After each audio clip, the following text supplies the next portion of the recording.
Before we jump into the video, if you're here for audio examples, please check the description down below. I'm going to put some super awesome tests that some people have already done versus the Scarlett versus the Clarett. There will be audio examples in this video, but they won't be as great as some of the other ones that I've done. So if you're here for good audio examples and super crisp ones, check the description down below. All right, let's jump in. Hey everybody, my name is Lucas, and if you've clicked on this video, you're probably wondering, should I upgrade to a Clarett? Should I get a 2Pre? Should I get a 4Pre?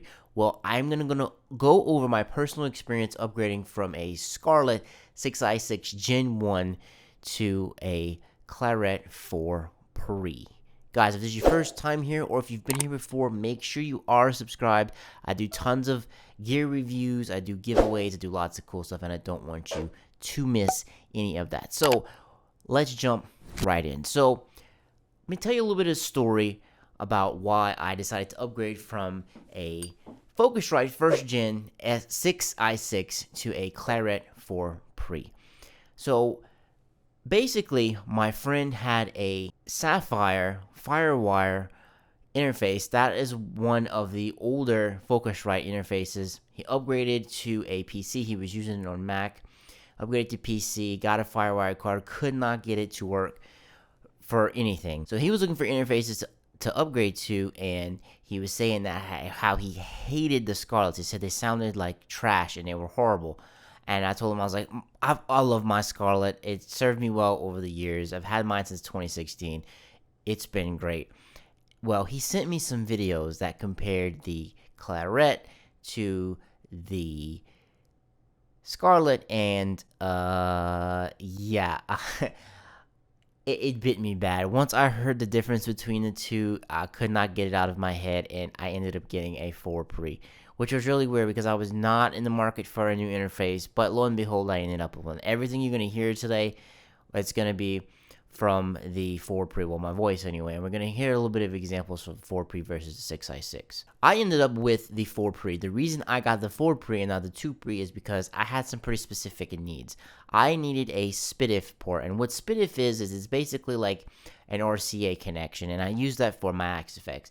To me, that's the most efficient way to use my Axe-Fx because you don't have to go through two audio to digital conversions. You're just going from one audio to digital conversion once. If you plug in your model to the front of any interface, you're going to have to go from A to D twice, from the modeler itself and into the interface, and then from the interface it has to do the conversion again. And it was kind of weird because I ran my Axe-Fx in the front XLR ports of my 6i6, and when I finally got around to using SPDIF and running it digitally through the back, my Axe-Fx sounded a lot better. That should have been the first clue that the pre's on the Scarlett weren't exactly top-notch.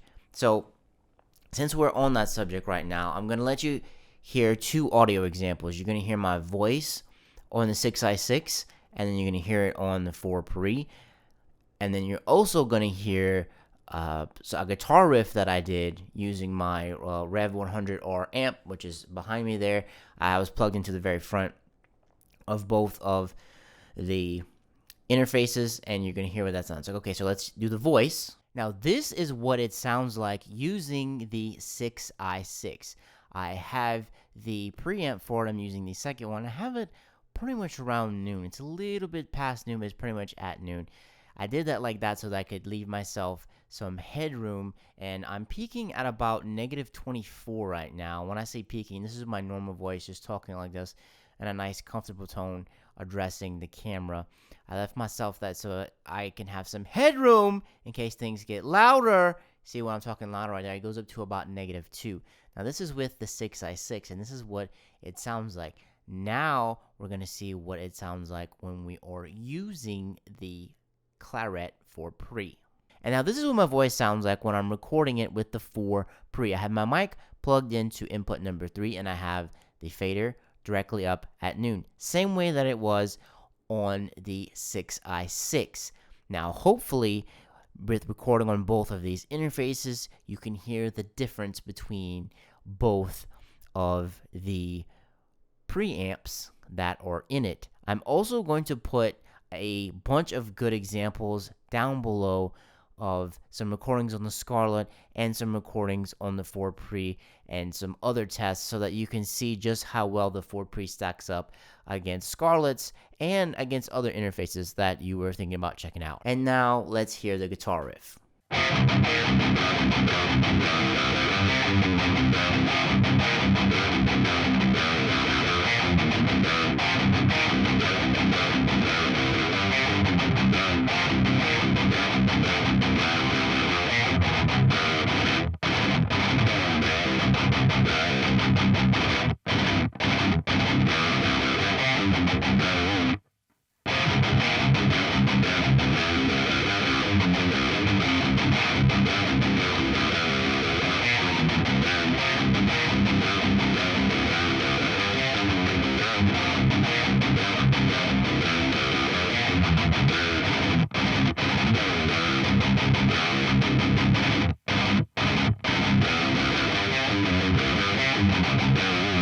So, for me, voice-wise, I couldn't tell a very massive difference. I recorded it on here, as you saw in the video, and to me, what I heard was the 4Pre was a little more crisp. The high end on it was a little more crisp. On the third generations of the Scarlett, you do have the air feature. The air feature is on the Claretts. You can get it on the Claretts, but my first gen 6i6 didn't have that. So it does help sweeten the high end. That's basically what the air function does. You can read up more about it if you're really curious, but it sweetens the high end and make things a little more cleaner.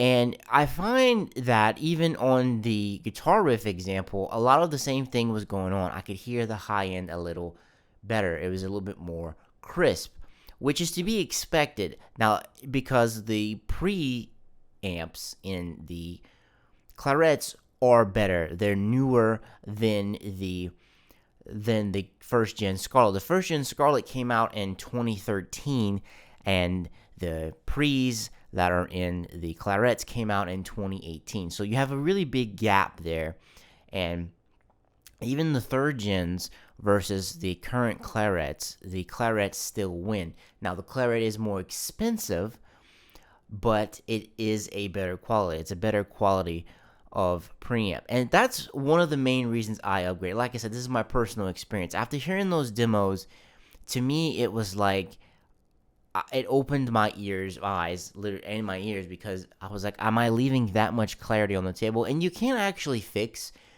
the clarity, I don't say clarity issues, but on the Scarletts, there's just that mid-range that's in there. It's like it sounds kind of dirty. Like, definitely check out some of the audio examples down below that I put, because I really wanted to show you that, because there's some of the people that did reviews on them. They did a fantastic job, and they did way more tests than I'd ever be able to do. So I kind of wanted to explain my personal experience of why I upgraded. And then for like when I watched those demos, I was like, wow, I'm really leaving a lot on the table. And when it can actually get compounded and get bad, I say, whenever it could add up if you're using the Scarlett, it's if you're recording an EP, which I'm currently in the process of doing, and if you have multiple tracks, it can kind of add up, and that kind of non-clarity that you get from the Scarlett can kind of stack, and it can kind of build up. Now, Scarlett's bad interfaces? Absolutely not. I used one from 2016 to 2021, literally like a couple weeks ago, and it worked for me absolutely fine, but I was not really using the front inputs a lot. I was using the SPDIF port. I was using that most for my Axe effects to record a guitar and a guitar bass, and then I was mixing with it, and then I was also, programming MIDI drums and stuff like that, and I just had a little bit of voice in there, and I used that for whenever I did my first EP. I did that on my Scarlett. Yeah, I did it on my Scarlett. So I was only really using one actual live instrument, say, actual analog instrument. So the pre's on the Scarlett really didn't interfere with me all that much.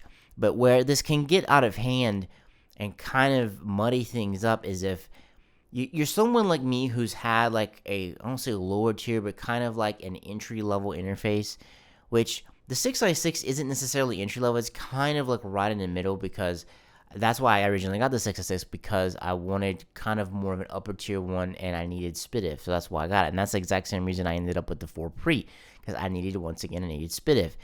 Now, SPDIF and Toslink, they're not the same thing. So SPDIF is actually an RCA connection. Toslink, which is mainly used for on interfaces, is to chain other interfaces together to get more inputs. So if you have a 4Pre and you want more inputs, you can chain another Focusrite interface to it and you get more inputs there. That's basically what a Toslink is for, but you don't really do any actual like data or recording through it. That's what you do through the SPDIF.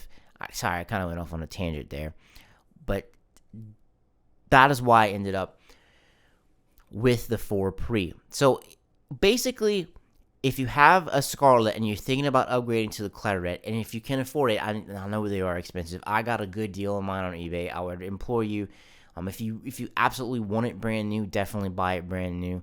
It is kind of a tough pill to swallow for the price, but you do get the Brainworks Focusrite plugin absolutely free, and it's $300 for that plugin, and you get that absolutely free. So you do get a little bit of your value back there, and it is absolutely worth it, because what was worth it to me is because on the Scarlett, I only had 2 XLR ports, but I could only send phantom power to both or send them to none, which was kind of a letdown, because with my amp back there, it has a built-in Captor X from 2 Notes, and what that does is it lets you send your amp signal and cab right into your interface to record on your computer. And I did not want to send phantom power up that connection and risk blowing anything in there, because it's made in Canada. It's a long trip back to Canada to get it fixed.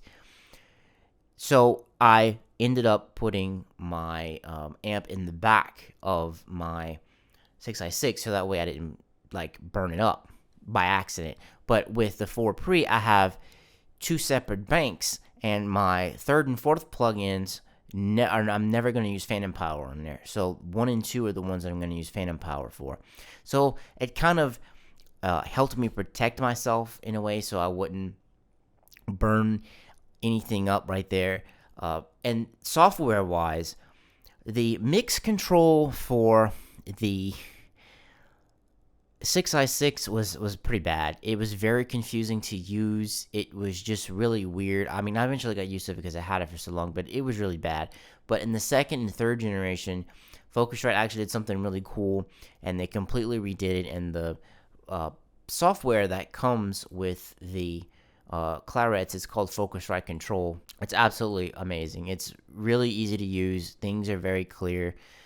I'm going to do another video on how to get SPDIF up and running through that software so you can use it with your modelers. Make sure you check back, and maybe I'll put that up top and below if you want to check that out a little bit after this video has dropped. Going from the Scarlett 6i6 to the 4Pre was absolutely easy, because they used the same USB driver. So another cool thing Focusrite did was they made all of their interfaces run off of the same USB driver. So if you install it, I had a 1st gen Scarlett, and it absolutely worked with the 4Pre. It was seamless. It was great.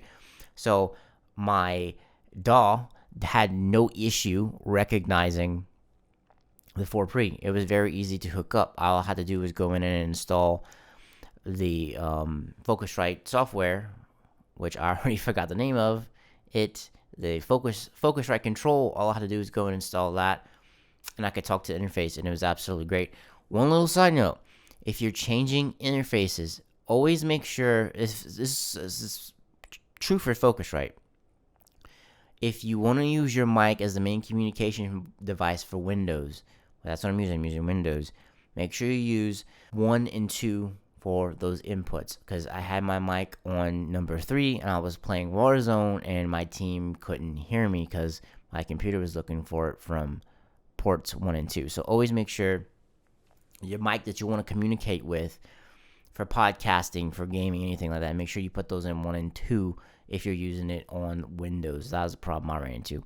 So to kind of wrap things up, should you upgrade to a 4Pre from a Scarlett? Well, it really all depends.